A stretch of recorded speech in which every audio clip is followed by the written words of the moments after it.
Hey everybody, it's Sarah for Chroma Yadi. Today I'm making a wood serving tray with a random fluid resin design. This technique is great because you don't have to control the resin as much.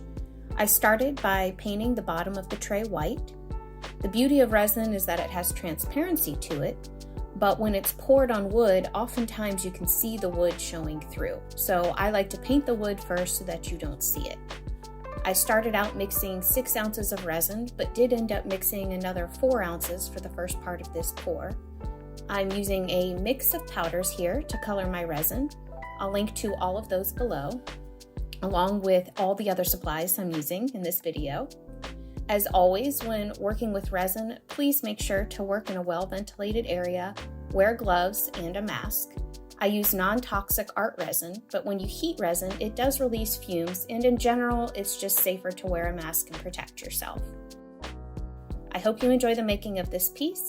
Feel free to reach out with questions in the comments below, and if you like this video, please like and subscribe. Have a wonderful day and happy creating.